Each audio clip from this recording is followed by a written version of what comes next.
ಊಟ ನೈಟ್ ಮಾತ್ರ ಮಾಡ್ತೀವಿ. ಮಟನ್ ಗಿಟನ್ ಎಲ್ಲ ಇಲ್ಲೇ ತೊಗೊತೀವಿ. ಎಲ್ಲ ಮೆಟೀರಿಯಲ್ ರಾ ಮೆಟೀರಿಯಲ್ ಎಲ್ಲ ಹೈದ್ರಾಬಾದಿಂದ ನಾವೇ ತೊಗೊಂಡ್ಬರ್ತೀವಿ. ಸೊ ಆ್ಯಕ್ಚುಲಿ ಪಿಸ್ತಾ ಹೌಸ್ ಅನ್ನೋದು ವರ್ಲ್ಡ್ ಫೇಮಸ್ ಇದು ನಮ್ಮ ಕಡೆ ಚೆನ್ನಾಗಿ ಸಿಗುತ್ತೆ. ಬರೀ ರಂಜಾನ್ ಟೈಮಿಗೆ ಮಾತ್ರ ಸಿಗುತ್ತೆ. ಇದು 12 ಇಂದ 13 ಅವರ್ ನೈಟ್ ಎಲ್ಲ ಕುಕ್ಕಾಗಿ ಬೆಳಗ್ಗೆ ಎಲ್ಲ ನಾವು ಊಟ ಮಾಡಿ ಅದೆಲ್ಲ ರೆಡಿ ಮಾಡಿ ಬಾಸ್ಗಳೆಲ್ಲ ಮಾಡಿಬಿಟ್ಟು ನಮ್ಮದು ಬ್ಯಾಂಗ್ಳೂರಲ್ಲಿ 50 ಔಟ್ಲೆಟ್ಸ್ ಇದೆ. 50 ಔಟ್ಲೆಟ್ಸ್ಗೆ ಇಲ್ಲಿಂದಾನೇ ಪಾರ್ಸಲ್ ಹೋಗುತ್ತೆ. ಮೇನ್ ಬಂದಿದ್ದು ಗುಲಿಸ್ತಾನ್ ಶಾದಿ ಮಾರ್ಕೆಟ್ ಇನ್ಫ್ಯಾಂಟ್ರಿ ರೋಡ್ ಶಿವಾಜಿನಗರಲ್ಲಿ ಇರೋದು. ಇಲ್ಲಿಂದ ನಮ್ಮದು 50 ಔಟ್ಲೆಟ್ಸ್ ಇದ್ದಾವೆ.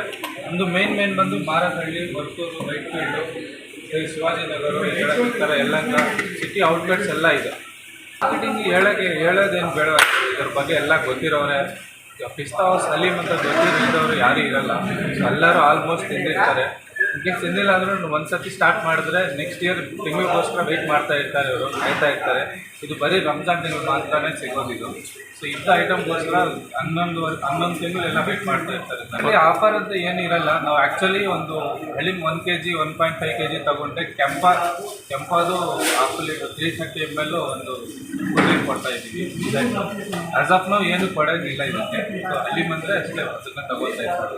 ಸೊ ನಾವೇನು ಆಫರ್ ಆಗ್ತಾರೆ ಇಲ್ಲ ನೋಡಿ, ಇಲ್ಲಿಗೆ ಬರ್ತಾರೆ ಡೈರೆಕ್ಟಾಗಿ. ಯಾಕಂದರೆ ನಮ್ಮ ಕಿಚನ್ ಇಲ್ಲೇ ಇರೋದಲ್ವ. ಸೊ ಕಿಚನ್ ಇಲ್ಲೇ ಡೈರೆಕ್ಟ್ ಇಲ್ಲಿಂದ ತಗೊಳ್ಳೋಣ ಅಂತ ಇಲ್ಲಿಗೆ ಮ್ಯಾಕ್ಸಿಮಮ್ ಇಲ್ಲೇ ಬರ್ತಾರೆ.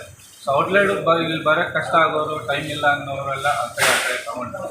ಸೊ ಔಟ್ಲೆಟ್ಸ್ ಅಂದರೆ ಅದು ಔಟ್ಲೆಟ್ಸ್ ಎಲ್ಲ ಚೆನ್ನಾಗಿದೆ, ಪರವಾಗಿಲ್ಲ. ಸೊ ಅದು ಮೇನ್ ಬ್ರಾಂಚ್ ಇದೆಲ್ಲ ನಮ್ಮದು ಕಿಚನ್ ಎಲ್ಲ ಇದೇ ಇರೋದಕ್ಕಿಂತ ಎಲ್ಲರೂ ಇಲ್ಲೇ ಬಂದು ತೊಗೊಳ್ಳೋಕ್ಕೆ ಇಷ್ಟಪಡ್ತಾರೆ. ಅದನ್ನು ವಿಶೇಷ ಏನಿಲ್ಲ, ಎಲ್ಲರೂ ಈ ಥರನೇ ನಮ್ಗೆ ಸಪೋರ್ಟ್ ಮಾಡಿ ನಮ್ಮದು ಬಿಸ್ನೆಸ್ ಬೆಳೆಸೋಕ್ಕೆ ಸ್ವಲ್ಪ